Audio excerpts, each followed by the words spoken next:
Hi, I'm Rachel, and I can accurately describe this video as my am reading for Passover 5782, because these are the books that I got through during the week of the Jewish holiday of Passover.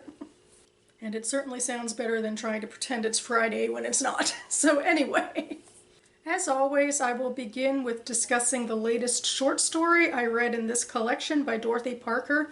It's how I start all of my am reading videos. Ever since last May, I've been slowly eking through the collection. This one is called The Little Hours, and it was published in 1933.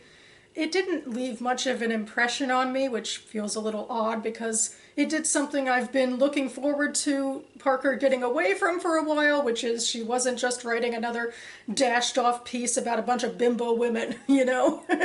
At least this one, if it is about a bimbo woman, she isn't a bimbo in the way most women are bimbos in her stories. This is a dashed off rumination on a woman who can't sleep and is trying to think of reading and is just sort of stuck in her own head. I think part of it has to be that I don't have a lot of familiarity with the French authors that this narrator is talking about a bunch. And it could also be where I am in my own headspace. I was reading when I was actually pretty tired, and I've had a full and distracting week myself, so, you know, a bunch of ruminations about I can't sleep and I'm gonna, you know, have these chunky paragraphs about anxiety of a sort that I'm not personally relating to because of, you know, I don't have the context of the authors. It didn't, I guess, grab me as much, and I suppose I will be okay with that. I don't have to, you know, dive deep into every dashed off story. I can just say that this one didn't grab me so much. Though I hope this doesn't mean that with the next story we'll be returning to the, you know, usual bimbo characters. We shall see. The first book I finished this week is Closer to Fine by Jodi S. Rosenfeld. This was my page 112 tag pick, which I made that video a couple weeks ago. I'll link to it down below. It's a publication of She Writes Press, which is a hybrid publication, and actually I listen to the publisher of She Writes Press weekly on a writing podcast with the head of NaNoWriMo, Grant Faulkner. They do one together. It's fun. Anyway, this is apropos for a Jewish-y theme, not so much Passover, although Passover does make an appearance in this story. This story largely takes place in the 1990s, like 95 to 97, following this young woman, Rachel Levine. She is in her mid-20s. She is in a graduate program for psychology, and she is living with her grandfather in Boston while she attends school nearby. She refers to her grandfather as Serhii, which is Yiddish for grandfather, and, you know, part of the story is about her acclimating into his life as things are changing a bit in his life. Well, first of all, his wife recently died, and there's hints that, you know, are confirmed later on that he seems to be falling a little into dementia himself. And he belongs to this shul, or synagogue, again I'm going into Yiddish, but it's in the conservative Jewish denomination, which is a bit of a misnomer. Conservative was a reactionary term to the Reform movement, but that doesn't necessarily mean that the conservative movement is that conservative, especially now in this time in the 90s, because there's some significant changes that are slowly coming up. In the mid-'80s is when the conservative movement started ordaining female rabbis. And in this book, Serhii's synagogue gets their first female rabbi. And she's a young woman, and she's ushering in other progressive changes. The big one is about opening up the community more to interfaith families. You know, technically they have interfaith families who are members, but the non-Jewish members of the family don't really get to participate that much in events. And so she's trying to open it up, especially after some congregants have been quietly talking to her about it because, you know, we have, well, the couple in here that kind of comes up is this interfaith couple of a Jewish Ashkenazi woman and an Italian-American father, and their kid's bat mitzvah is coming up, and the father wants to be able to get onto the bima and take a more active role, even though he's not Jewish, So anyway, that hit close to home for me. There's a lot of rep for me in this book. You know, I'm a Rachel, I'm a Jewish woman. I mean, I was alive in 95, although, you know, at a different age than this character. And also, you know, that's, you know, my family dynamic right there. I have my father, who's Italian-American, who never converted. And then my mother, who raised my sister and me in Judaism, although she actively went to another denomination that was more open-minded in the 80s and 90s already. The synagogue we joined was started by interfaith families, so it hits for me how, you know, important it is, like, to feel part of the community in that way, and how difficult it could be, especially back then. Now things have changed a lot more. You know, it really is the cusp of a progressive movement and shift, and the conservative movement now is a lot more similar to other progressive movements. This is a subplot in the book that I'm spending a lot of time on because it's just so invigorating to me. I've been looking for Jewish content like this in books, you know, that isn't, you know, either a Larry David, you know, Seinfeld motif, or, you know, the ultra-Orthodox, but something about progressive Judaism that, you know, speaks to the rest of us, a Festivus for the rest of us, even though that's a Seinfeld joke, so, you know.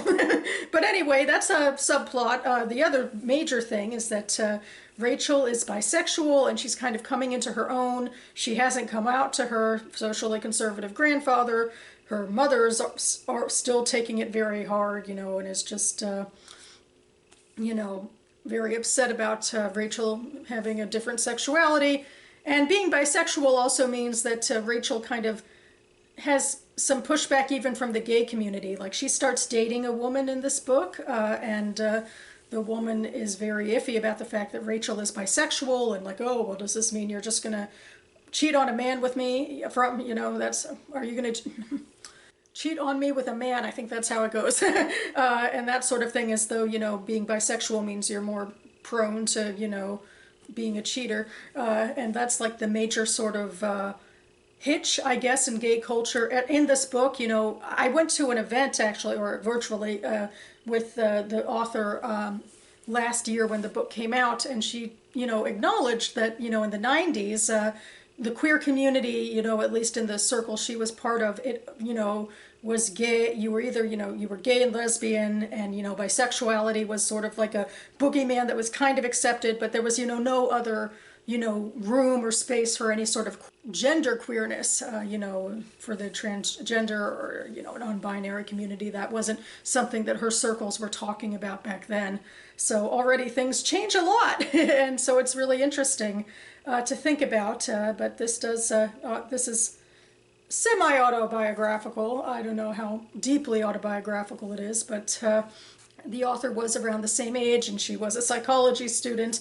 And the psychology brings an interesting aspect to the book as well, to sort of see these issues through the lens of how, you know, a psychologist, a therapist might see them, because Rachel is mentoring a young man who is struggling with coming out in college, like as part of her, you know, practicum as a student, and she's seeing a therapist herself, and so this brings a lot of room to the table to talk about, you know, these issues from the lens of a therapeutic lens, I think, about the main thing for Rachel in all parts of her life, I think, is accepting the fact that there's no certainty.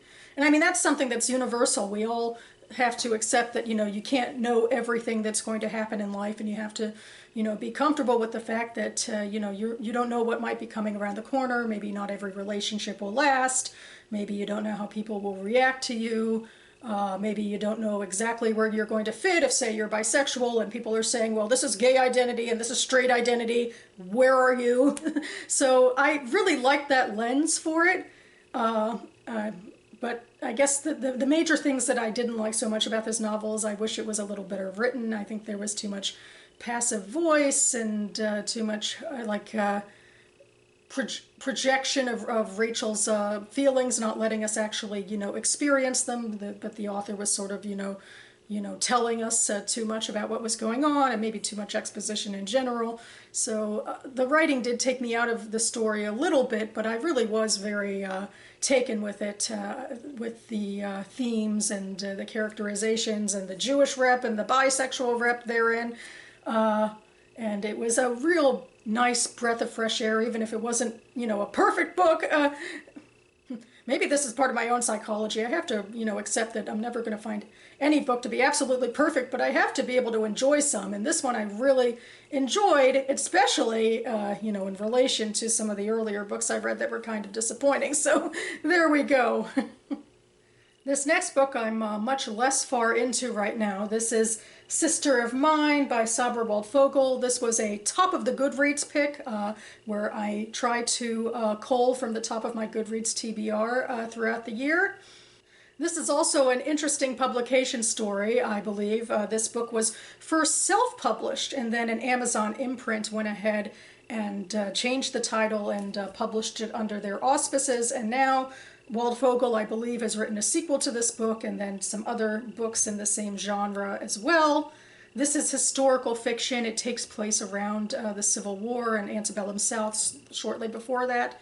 It is about a Jewish family who is a slave-owning family, and I believe it particularly follows two sisters around. One is the legitimate daughter of this Jewish planter, and then one is his daughter from one of his slaves. And they have a relationship through the book, and it also goes a little bit into Jewish culture. And it is apropos, certainly, for Passover, which is a story about Jews remembering our own persecution, and particularly under the myth of slavery in Egypt in biblical times. And then this turns the table and shows that there were some Jews in the South who then went ahead and owned slaves themselves.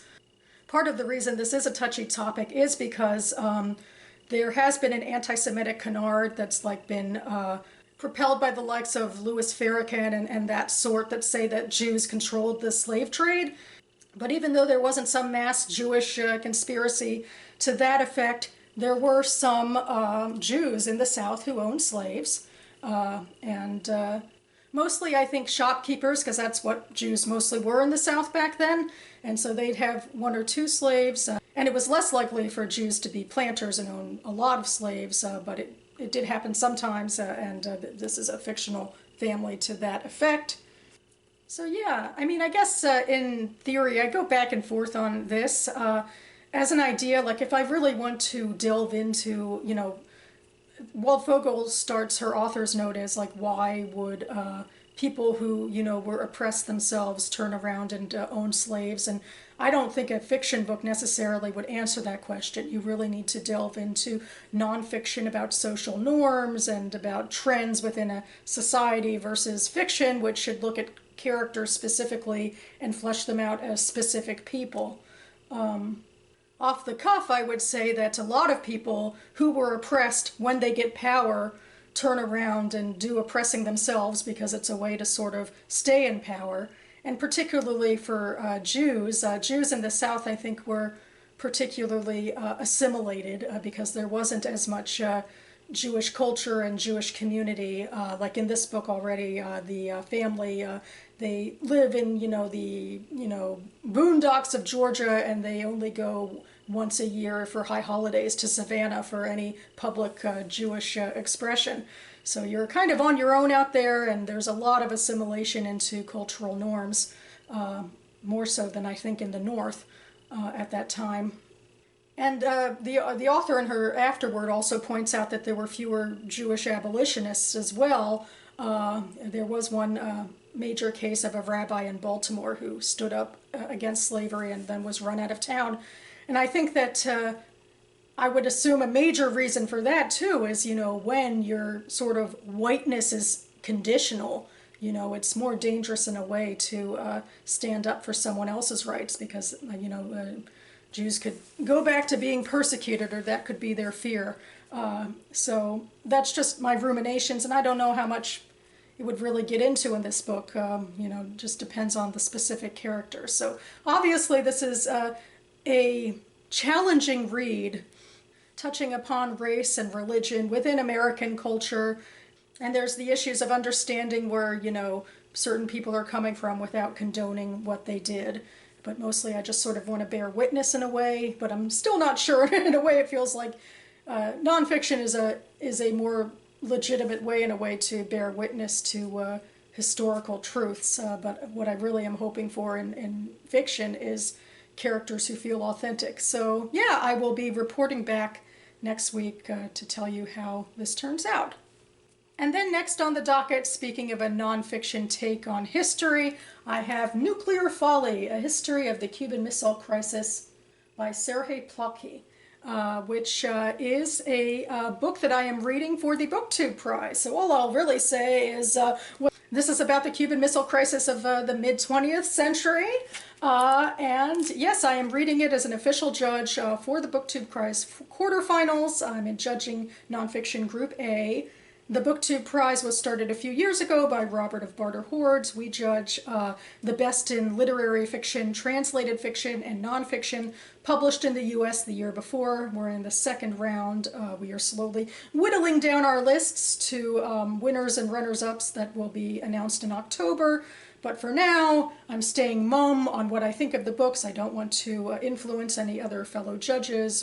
And also, I suppose, ruminate on my own feelings privately as I read through the books and decide how I'm going to rank them. But if you want to know any of my preliminary pre-reading thoughts about my ballot or anything else about the BookTube Prize, I will have links listed down below. So that about covers it for me now. I actually am being a little sneaky and inserting another soon-to-be-read book right here in my outro. This is Wolf Lamb Baum, which is a poetry collection by Avia Kushner, which I hope to, read very quickly and then do a review of this book for National Poetry Month. That'll be my next video, hopefully going up in the next couple of days. This also is apropos for the Jewish theme because this is a collection by a Jewish author, and she is interrogating the book of Isaiah, I believe. So I am interested to see how this will go. I do not read a lot of poetry. I'm not very familiar with poetry in general, but I like to at least pick up one collection per year and see how things go. So yes, stay tuned. I spoke in recent videos about my cat Missy, who had to go undergo surgery, which she did on Wednesday, and things are going okay. She's slowly recuperating, and we are waiting to hear the results from the biopsy of the tumor that was removed. I'm trying to stay optimistic here. Overall, Missy's behavior is pretty much the same, so hopefully things will be on the upswing from here. So yeah. But it has also been kind of a crazy week in the DC area, or maybe I should say crazy Friday.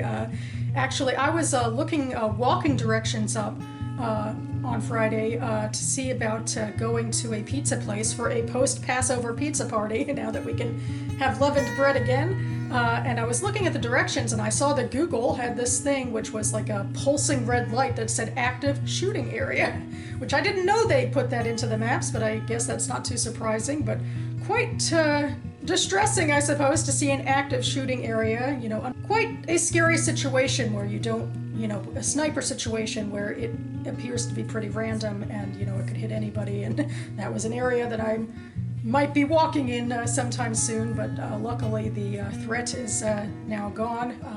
So yeah, that's, that's my week, my interaction with the world.